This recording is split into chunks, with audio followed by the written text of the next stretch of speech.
Wedding है, celebration है, कोई भी फंक्शन है, हम और आप सभी सिल्क के बने हुए कपड़े पहनते हैं। हम ही नहीं पहनते, राजा महाराजा के टाइम से सिल्क के बने हुए कपड़े पहनते चले आ रहे हैं।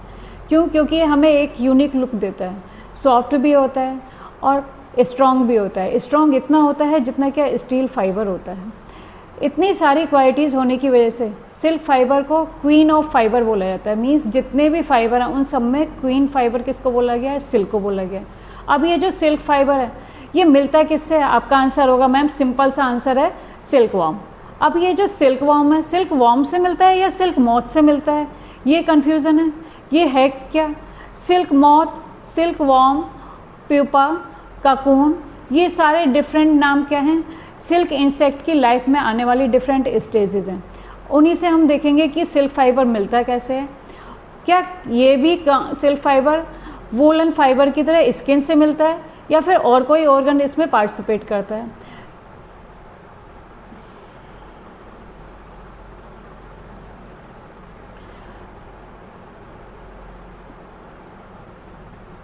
सिल्क फाइबर क्या एक ही इंसेक्ट से मिलता है या फिर सिल्क फाइबर भी जैसे वूलन फाइबर हमें डिफरेंट एनिमल से मिलता था, तो अब हमें ये तो पता है कि सिल्क फाइबर जो है सिल्क वॉर्म से मिलता है। तो हमारे इंडिया में सिल्क वॉर्म क्या एक ही तरीके के होते हैं या फिर उसके अलावा भी डिफरेंट टाइप के होते हैं जिनके बेस पर डिफरेंट टाइप के सिल्क देखने को मिलते हैं?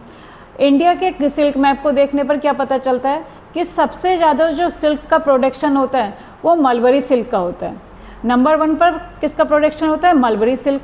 उसके बाद में टसर सिल्क, इरी सिल्क, मूंगा सिल्क, ऑक टसर सिल्क, ये आते हैं।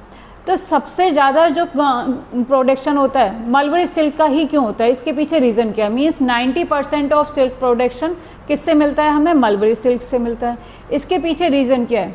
मलबरी सिल्क वॉर्म क्या होते हैं? डोमेस्टिकेटेड होते हैं। मीन्स इतने ज़्यादा ह्यूमन पर डिपेंड होते हैं कि वो बिना ह्यूमन के न्यूट्रिशन दिए सर्वाइव नहीं कर सकते। मीन्स पूरी तरह डोमेस्टिकेटेड है। मीन्स उनका एकमात्र काम क्या है? सिल्क को प्रोड्यूस करना, जिसके लिए फार्मर्स ज़्यादा से ज़्यादा मलबरी सिल्क वॉर्म को यूज़ करते हैं। दूसरा रीज़न क्या है? मलबरी सिल्क क्या होता है? सबसे ज़्यादा स्मूथ होता है, सबसे ज़्यादा शाइनी होता है और सबसे ज़्यादा सॉफ्ट होता है। तीसरा क्या है? मलबरी सिल्क को प्रोड्यूस करने में सबसे कम खर्चा आता है।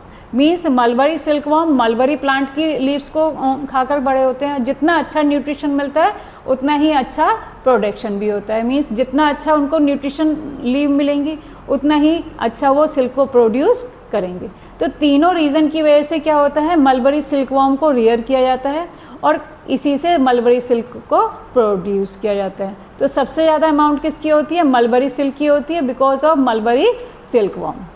अब ये तो था मलबरी सिल्क वॉर्म की बात। तो मलबरी सिल्क वॉर्म के साथ में दूसरे जो सिल्क वॉर्म होते हैं, हमने बोला मलबरी सिल्क वॉर्म क्या है? डोमेस्टिकेटेड है। मीन्स पूरी तरह डिपेंड है ह्यूमन बीइंग। तो दूसरे जो सिल्क हैं उनका इतना यूज़ क्यों नहीं किया जाता है? क्यों नहीं किया जाता है? क्योंकि ये जो दूसरे टाइप के सिल्क वॉर्म हैं ये क्या होते हैं? वाइल्ड इंसेक्ट होते हैं। क्या होते हैं? ये हैं वाइल्ड इंसेक्ट। मीन्स जो पूरी तरह ह्यूमन बीइंग पर डिपेंड नहीं है। और वाइल्ड इंसेक्ट है means they can fly easily. उनका बॉडी स्ट्रक्चर ऐसा होता है कि उनकी बॉडी का वेट कम होता है और विंग्स क्या होते हैं? In comparison to mulberry silkworm bigger होते हैं और आसानी से उड़ सकते हैं और ह्यूमन बीइंग पर अपने न्यूट्रिशन के लिए डिपेंड नहीं है। इस इमेज में देख सकते हैं कि कितना डिफरेंस होता है मलबरी सिल्क वॉर्म में और दूसरे सिल्क वॉर्म में। मलबरी सिल्क वॉर्म के जो लार्वा होते हैं वो उनका जो बॉडी स्ट्रक्चर है क्या होता है? हैवी होता है। क्यों? क्योंकि उनका काम क्या है? सिर्फ मलबरी लीव्स को खाना और सिल्क को प्रोड्यूस करना। और दूसरे जो लार्वा होते हैं उनका बॉडी स्ट्रक्चर इतना ज़्यादा हैवी नहीं होता। बॉडी स्ट्रक्चर की जगह क्या होते हैं? उनके विंग्स बड़े होते हैं जिससे वो आसानी से फ्लाई कर सकते हैं। लेकिन मलबरी लीव्स आसानी से ज़्यादा नहीं उड़ सकते। उनके ककून का स्ट्रक्चर भी डिफरेंट होता है, कलर भी डिफरेंट होगा और क्या होगा? फाइबर भी डिफरेंट होगा। ककून, एग, लार्वा सभी में क्या होता है? इनके स्ट्रक्चर डिफरेंट होते हैं जिनसे इन डिफरेंट टाइप के सिल्क वॉर्म से हमें डिफरेंट टाइप का सिल्क मिलता है। और सबसे ज़्यादा सिल्क इससे मिलता है? मलबरी सिल्क वॉर्म से मिलता है क्योंकि वो क्या है? डोमेस्टिकेटेड है।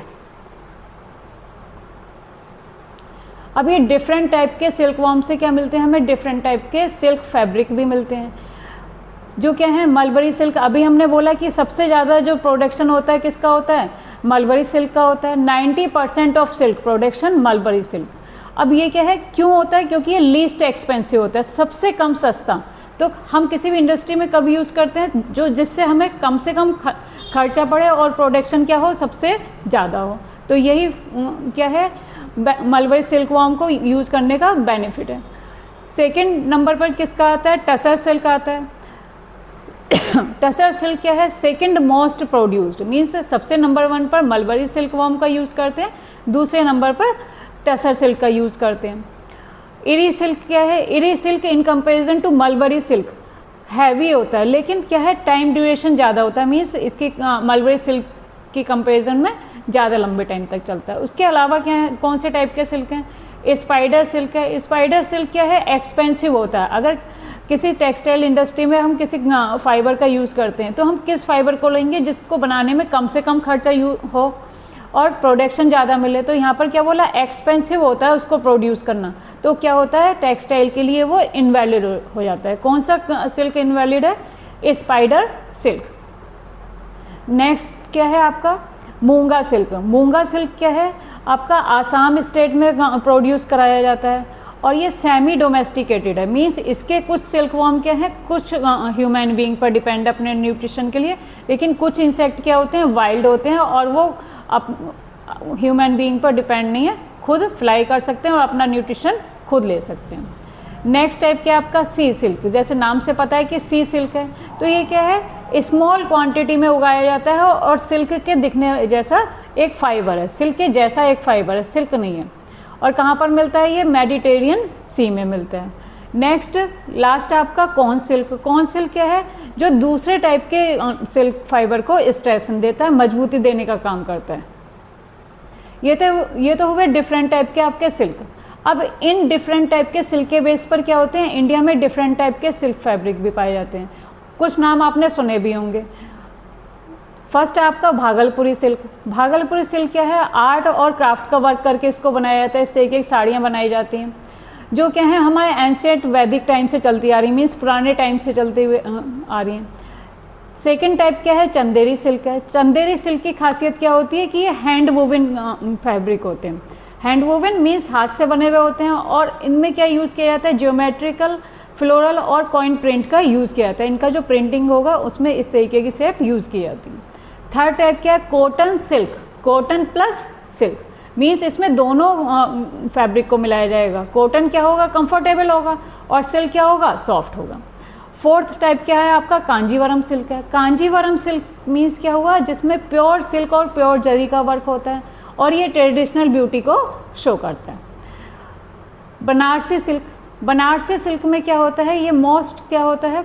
ब्यूटीफुल रेमेंट है जिसमें गोल्डन और सिल्वर थ्रेड को यूज़ करके बनाया जाता है और मोस्टली वोविन वर्क होता है। मीन्स क्या होते हैं, इसमें फ्लावर या जो भी वूविंग का काम होगा वो ज़्यादा से ज़्यादा होगा। मैसूर सिल्क की खासियत क्या होती है कि ये क्या होते हैं? सिंपल सोवर होते हैं, मीन्स वूविंग का काम क्या होगा? कम होगा। ट्रेडिशनल और कलरफुल होते हैं और इनमें सिंपल सोवर होते हैं, मीन्स मोस्टली बॉर्डर वर्क होता है। नेक्स्ट है आपका टसर सिल्क। टसर सिल्क क्या बोला? Unique quality of tussar silk. Tussar silk किससे मिलता है? टसर सिल्क वॉर्म से मिलता है। इसकी यूनिक क्वालिटी क्या होती है? नेचुरल गोल्ड कलर, मीन्स इसमें जो गोल्ड कलर होगा वो नेचुरली होगा। अब इन जितने सारे अभी हमने देखा कि डिफरेंट टाइप के सिल्क फैब्रिक थे, कि साड़ियाँ भी बनती हैं और डिफरेंट फैब्रिक भी बनते हैं जो हम यूज़ करते हैं। अब इनसे मिलने वाली क्या होते हैं? जो भी फैब्रिक होंगे उनका टेक्सचर भी क्या होगा? डिफरेंट होगा। अब देखते हैं कि ये जो सिल्क फाइबर की हमने बात की कि जिससे हमें सिल्क फैब्रिक मिलते हैं, जो हम मोस्टली वेयर करते हैं, कब पहनते हैं? कॉस्टली भी होते हैं, तो डेली वेयर में हम इनको यूज़ ना करके क्या करते हैं? फेस्टिवल में यूज़ करेंगे, वेडिंग फेस्टिवल में यूज़ करेंगे। क्यों? क्योंकि ये एक यूनिक क्वालिटी देते हैं। और डेली वेयर में क्यों नहीं यूज़ करते? क्योंकि इनकी आसानी से ये भी नहीं है कि डेली वॉश कर लेंगे, इसको वॉश करने के लिए क्या होगा? या तो ड्राई क्लीन के लिए देंगे या फिर इजी वॉश करेंगे। अब इसका प्रोसेस क्या होता है कि ये जो सिल्क फाइबर है हमें मिलता कैसे? चलिए देखते हैं। सिल्क फाइबर को बनाने के लिए क्या होता है? Adult silk moth. Adult silk moth क्या होती है? मेटिंग के बाद में 300 to 500 की काउंटिंग में एग देती हैं। इन्हीं एग से क्या होते हैं, कैटरपिलर हैचेज आउट होते हैं। मीन्स 300 to 500 की काउंटिंग में एग दे रही हैं फीमेल का एडल्ट सिल्क माउथ। ये जो एग होते हैं इतने स्मॉल होते हैं जैसे कि जो हमारा पेन होता है उसका पॉइंट, मीन्स एक फुल स्टॉप के बराबर का साइज़ होता है इन एग्स का। अब इन एग के हैचिंग के प्रोसेस के बाद में क्या होते हैं, इनमें से स्मॉल लार्वा निकल के आते हैं। अब ये जो एग होते हैं इनकी काउंटिंग क्या होती है, 300 to 500 होती है। और हम क्या कर रहे हैं, सिल्क प्रोडक्शन का काम कर रहे हैं। तो जो ये है मैनुअल लेवल पर ना होकर क्या होता है, एक बड़े लेवल पर किया जाता है। और इनको क्या करते हैं, फार्मर्स खरीदते हैं इन एग्स को और क्या करते हैं, प्रॉपर एटमॉस्फेयर देते हैं। ऐसा नहीं है हम तुम एक सिल्क इंसेक्ट को पालेंगे और जो है सिल्क फाइबर मिल जाएगा। क्या देना पड़ेगा, यहाँ पर एक प्रॉपर एटमॉस्फेयर देना पड़ेगा। उसके बाद में क्या होगा, इन एग से स्मॉल लार्वा निकलते हैं जिनका साइज़ मैंने क्या बताया कि जैसे एक फुल स्टॉप का साइज़ है या एक राइस ग्रेन का साइज़ होता है, इतने बड़ा साइज़ होता है। उसके बाद में ये जो लार्वाज होते हैं, ये लार्वा क्या करते हैं, अपने साइज़ को इंक्रीज़ करना शुरू करते हैं। क्या इंक्रीज़ करना शुरू करते हैं, क्योंकि हम मलबरी सिल्कवॉर्म की बात कर रहे हैं। तो ये मलबरी सिल्कवॉर्म किसको खाते हैं, मलबरी प्लांट की न्यू सॉफ्ट लीव्स को खाते हैं। जितना ज़्यादा अच्छा न्यूट्रिशन होगा उतना ही इनसे मिलने वाला सिल्क भी उतनी ही अच्छी क्वालिटी का होगा। तो फार्मर्स इनको क्या देते हैं, मलबरी प्लांट की न्यू एंड सॉफ्ट लीव्स को देते हैं। उन लीव्स को क्या करते हैं, ये लार्वा कंटिन्यू खाते हैं। मीन्स डे एंड नाइट इनका एक ही काम होता है कि इन लीव्स को कंटिन्यू खाने का। उसके बाद में क्यों खाते हैं, क्योंकि इन्हें अपना जो साइज़ इंक्रीज़ करना होता है। कितना करना होता है, एटलीस्ट 6 to 9 सेंटीमीटर की लेंथ होती है। जब तक ये कंटिन्यू क्या है, सिर्फ एक प्रोसेस होता है कि ईटिंग करना है, डे और नाइट दोनों टाइम क्या करना है, पूरे टाइम खाने का टाइम होता है। जैसे हम क्या होते हैं टाइमली खाते हैं, लेकिन इनका टाइम क्या होता है कि पूरे टाइम सिर्फ खाने का काम, जब तक उनका साइज़ कितना नहीं हो जाता, 6 to 9 सेंटीमीटर का नहीं हो जाता। क्यों करते हैं ये साइज़ इंक्रीज, जिससे वो अपनी नेक्स्ट स्टेज में पहुंच सके। पहली स्टेज क्या थी, एग। एग के बाद में क्या है, लार्वा, जिसे हम क्या कहते हैं, सिल्क वॉर्म। वॉर्म से याद रखेंगे, सिल्क वॉर्म लार्वा स्टेज है, जिसे हम कैटरपिलर भी कहते हैं। अब जब ये अपना साइज़ इंक्रीज़ कर रहे होते हैं, साइज़ इंक्रीज़ करते हुए क्या होती है, मोल्टिंग की स्टेज आती है। अब ये मोल्टिंग क्या है, जैसे लिखा हुआ है कि the caterpillar Yeats mulberry leaves and grows bigger and bigger. Means अपना साइज़ इंक्रीज़ किया। लार्वा का साइज़ क्या था, एक राइस ग्रेन के बराबर। मीन्स फुल स्टॉप का साइज़ क्या बोला मैंने, एग का जो साइज़ होते हैं, क्योंकि 300 to 500 काउंटिंग होती है, तो इतने होते हैं जैसे एक पेपर पे बहुत सारे कलेक्ट हो जाते हैं। उसके बाद में जो लार्वा का साइज़ था वो कितना था, जैसे राइस ग्रेन। अब राइस ग्रेन के बाद में उनको अपना साइज़ इंक्रीज़ करना होता है 6 to 9 सेंटीमीटर की लेंथ, जैसे मेरी फिंगर की लेंथ। इतनी लेंथ करने के लिए उनको कंटिन्यू ईटिंग प्रोसेस करना होता है। उसके बाद में क्या होती है, उसी टाइम ड्यूरेशन के टाइम पे उनकी मोल्टिंग प्रोसेस होती है। अब ये मोल्टिंग प्रोसेस क्या है, जो क्या करते हैं, ये 4 टाइम करते हैं। मोल्टिंग प्रोसेस क्या है, moulting is the removal of skin from the body. क्योंकि उनका साइज़ क्या हो रहा है, बिगर एंड बिगर हो रहा है, तो उनकी जो स्किन होगी वो रिमूव होनी है। अब उस स्किन के रिमूव होने के प्रोसेस को क्या बोलते हैं, मोल्टिंग प्रोसेस बोलते हैं। 4 टाइम होती है। अब स्किन रिमूव हुई, उसके बाद में जो है साइज़ कितना हुआ, 6 to 9 सेंटीमीटर का हुआ। 6 to 9 सेंटीमीटर की लेंथ होने के बाद में ये लार्वा क्या करते हैं, अपने आप को शिफ्ट करते हैं। क्यों करते हैं, क्योंकि अब इन्हें नेक्स्ट स्टेज में जाना है, प्यूपा स्टेज में जाना है। और अब टाइम किसका है, इनका सिल्क थ्रेड को प्रोड्यूस करने का। लेकिन ये जो सिल्क थ्रेड प्रोड्यूस होता है किस तरीके से होता है, हमने बोला था कि वूल किससे ली जाती है, और सिप के या दूसरे एनिमल्स के स्किन से ली जाती है। लेकिन ये जो सिल्क थ्रेड है किससे प्रोड्यूस होता है, सलाइवा से। सिल्क वॉर्म के सलाइवा से सिल्क थ्रेड प्रोड्यूस होता है। जैसे हमारी सलाइवरी ग्लैंड क्या करती हैं, डाइजेशन के टाइम पर सलाइवा को रिलीज़ करती हैं, और उसी की हेल्प से क्या होता है, हमारे फूड का डाइजेशन माउथ में स्टार्ट होता है। ये काम क्या होता है, सिल्क वॉर्म का सलाइवा क्या करता है, सिल्क थ्रेड को बनाने का काम करता है। अच्छे से याद रहेगा कि मैम ने क्या बताया था कि डाइजेशन के प्रोसेस में सलाइवा का काम क्या होता है, फूड डाइजेशन का। इसी तरीके से क्या होता है कि सिल्क वॉर्म का जो सलाइवा होता है, सलाइवरी ग्लैंड होती है, means special type of gland हुई जो सलाइवा को रिलीज़ करेंगी। वो किस फॉर्म में करेंगी, प्रोटीन की फॉर्म में। और ये जो प्रोटीन होता है जैसे ही एयर के कांटेक्ट में होता है हार्ड स्टेज में आ जाता है, मीन्स छूने में कैसा हो जाता है, हार्ड हो जाता है। और ये क्या होता है, सिल्क थ्रेड। यही क्या होता है, सिल्क थ्रेड, जिसकी हम पूरे टाइम बात कर रहे हैं कि सिल्क फाइबर से सिल्क फैब्रिक बना, इसी को हम क्या कह रहे हैं, सिल्क थ्रेड बनता है। किससे बनता है, सलाइवा से, जो प्रोटीन की फॉर्म होता है। अब ये जो सलाइवा रिलीज होना शुरू होता है कब होता है, जब वो प्यूपा की स्टेज में आ जाता है। मीन्स जो ये हमारा कैटरपिलर था कहाँ पहुँचा, प्यूपा की स्टेज में पहुँचा। उससे पहले इसने क्या किया, जब मलबरी लीव्स को खाना स्टॉप करा, खाना स्टॉप करने के बाद में इसने अपने आप को शिफ्ट करा। शिफ्ट करने के बाद में इस तरीके का स्ट्रक्चर होता है, क्योंकि फार्मर्स कर रहे हैं और एक बहुत बड़े लेवल पर कर रहे हैं, तो इनको एक बैम्बू ट्रे में या फिर इस तरीके का स्ट्रक्चर दिया जाता है जहाँ पर ये अपने आप को अटैच कर लें सिल्क वॉर्म। और क्या करते हैं, सबसे पहले जो स्पिनिंग का काम होता है, सिल्क थ्रेड स्पिन होती है, तो सबसे पहले वो अपनी बॉडी को कवर करने का काम करते हैं। मीन्स आप इस स्टेज को कैसे समझते हैं, जैसे कि जाड़ों के दिनों में या अपने आप को किसी चादर से कवर कर लें या ब्लैंकेट से कवर कर लें, तो उस ब्लैंकेट के अंदर जो हम हैं वो क्या हो गए, कैटरपिलर, जिसे हम प्यूपा की स्टेज कह रहे हैं। और जो ये चादर हुई वो क्या हुई, उसे हम ककून कहते हैं, जो किसका बना होता है, सिल्क थ्रेड का बना होता है, और जो सिल्क वॉर्म के सलाइवा से रिलीज होता है और प्रोटीन की फॉर्म में होता है। तो इस तरीके से क्या होता है, सिल्क वॉर्म क्या करते हैं, सिल्क थ्रेड को प्रोड्यूस करते हैं। जिस स्टेज में करते हैं उस स्टेज को क्या बोलते हैं, प्यूपा बोलते हैं। प्यूपा किसकी स्टेज हुई, सिल्क वॉर्म की ही स्टेज है, जो किस स्टेज में है, ककून की फॉर्म में। ककून क्या है आपका, सिल्क थ्रेड है। मीन्स सिल्क थ्रेड क्या हो गया, ब्लैंकेट हो गया, और उस ब्लैंकेट के अंदर जो सिल्क वॉर्म या कैटरपिलर है उसी को हम क्या कहते हैं, प्यूपा। अब ये जो प्यूपा है मीन्स 10-15 डेज, अब इनका टाइम ड्यूरेशन भी क्या होता है वो भी हम बात करेंगे। यहाँ पर क्या होगा, आफ्टर 10-15 डेज जब ये ककून का फॉर्मेशन कंप्लीट हो जाएगा, उसके बाद में इस ककून से या तो सिल्क थ्रेड बनेगा, किस तरीके से बनेगा वो भी हम बात करेंगे, या फिर इस ककून के बाद में अगर इससे सिल्क थ्रेड नहीं बनाते तो क्या होता है, सिल्क मॉथ प्रोड्यूस होता है, जो कैसे हुआ, उसकी लाइफ चेंज हुई। लाइफ की एक स्टेज है जो चेंज हुई, पहले एग बना, एग के बाद में क्या बना, लार्वा बना, जिसे हमने कैटरपिलर और सिल्क वॉर्म बोला। सिल्क वॉर्म कहाँ पर आया, नेक्स्ट स्टेज में ककून के अंदर प्यूपा फॉर्म में हुआ। प्यूपा क्या होता है, सिल्क वॉर्म के अंदर ही डेवलप करता रहता है। इस स्लाइड से और अच्छे से समझ सकते हैं, देखो जरा, ये क्या है, ककून का स्ट्रक्चर है। इस ककून स्ट्रक्चर में क्या कर रहा है, जो ये कैटरपिलर था कंटिन्यू डेवलप कर रहा है, और इस कंटिन्यू डेवलपमेंट में क्या हो रहा है, उसका जो स्ट्रक्चर है वो चेंज हो जाता है। किस तरीके से चेंज हो जाता है, जैसे मीन्स एक छोटी सी बटरफ्लाई हो, और इसी बटरफ्लाई को हम क्या कह रहे हैं, मीन्स बटरफ्लाई फॉर्म को क्या बोलते हैं हम, सिल्क मॉथ बोलते हैं। सिल्क मॉथ मीन्स उसके छोटे छोटे क्या होते हैं, विंग्स भी निकल के आते हैं। क्या बोला, the pupa changes into a moth, किस फॉर्म में, सिल्क मॉथ में चेंज हो गया। किस फॉर्म में चेंज हुआ, जब वो कोकून के अंदर था।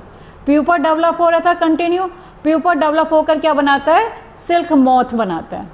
The moth comes out of the cocoon, किससे बाहर आता है, ककून मीन्स अपने ब्लैंकेट से बाहर आ गया, और यही ब्लैंकेट क्या हो गया हमारा, सिल्क थ्रेड बन गया। अब हमने बात की थी कि इसी ककून से क्या बना है, एक तरफ तो क्या बना है हमारा, सिल्क थ्रेड बनेगा। सिल्क थ्रेड नहीं बनता तो हमारे सिल्क ककून से क्या बनते हैं हम, सिल्क मॉथ बनता है, जो अपने लाइफ साइकिल को दोबारा से शुरू करता है। लेकिन ये जो टाइम पीरियड है, कितना टाइम लगता है, एक बार हम देख लेते हैं। जब सिल्क मॉथ एग देने का काम करती हैं, तो एग देने के बाद में 10 to 11 डेज के बाद में क्या होते हैं, सिल्क वॉर्म निकल के आते हैं। 10 डेज किस में लगा, एग से लार्वा बनने में 10 डेज हुए।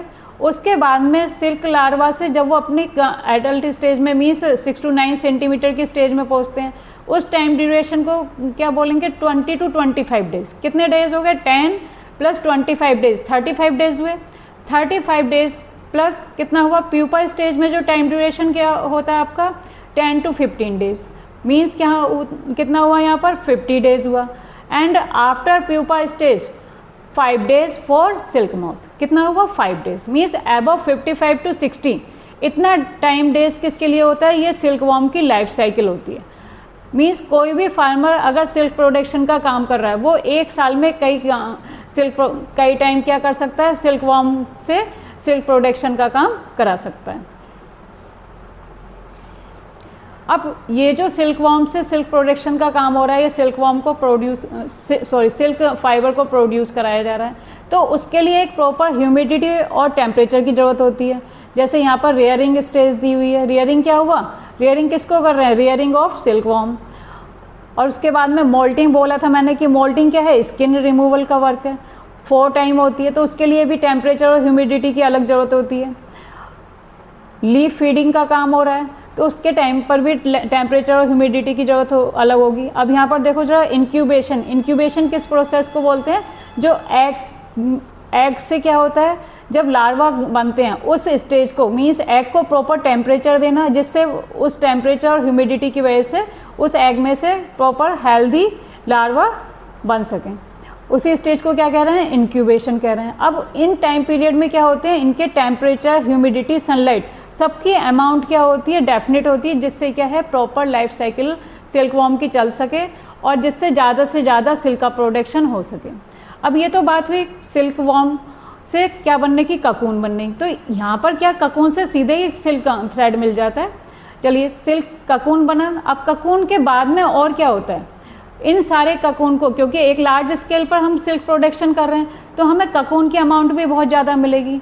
और एक इम्पोर्टेंट पॉइंट क्या है? ये जो सिल्क वॉर्म होता है, सिल्क वॉर्म एक बार में 800 to 900 मीटर की लेंथ का सिल्क थ्रेड प्रोड्यूस कर सकता है। क्या स्पेशल क्वालिटी है? 900 मीटर की लेंथ, समझ रहे हैं? मीन्स 900 मीटर की लेंथ का मतलब है कि 9 फुटबॉल ग्राउंड, इतनी ज़्यादा लेंथ प्रोड्यूस कर सकता है। लेकिन क्या होता है, ये जो सिल्क फाइबर होता है बहुत ज़्यादा फाइन होता है। क्या होता है? बहुत ज़्यादा फाइन, मीन बहुत ज़्यादा बारीक होता है, जिसकी वजह से बहुत सारे कोकून की अमाउंट को कलेक्ट करके क्या बनाए जाते हैं? सिल्क फैब्रिक्स बनाए जाते हैं। अब हमने बात की सिल्क ककून की। इन सिल्क ककून को कलेक्ट करके क्या किया जाता है? सनलाइट में दिखाया जाता है जिससे वो ड्राई हो जाए। उसके बाद में क्या है? उनको स्टीम दी जाती है। स्टीम देने के बाद में क्या है? इन्हीं ककून से क्या किया जाएगा? थ्रेड को रिमूव किया जाएगा। इसी प्रोसेस को क्या कहते हैं? रीलिंग कहते हैं। मीन्स क्या कह सकते हैं हम? रीलिंग को कैसे डिफाइन कर सकते हैं? Reeling is the process of removal silk thread from the cocoon.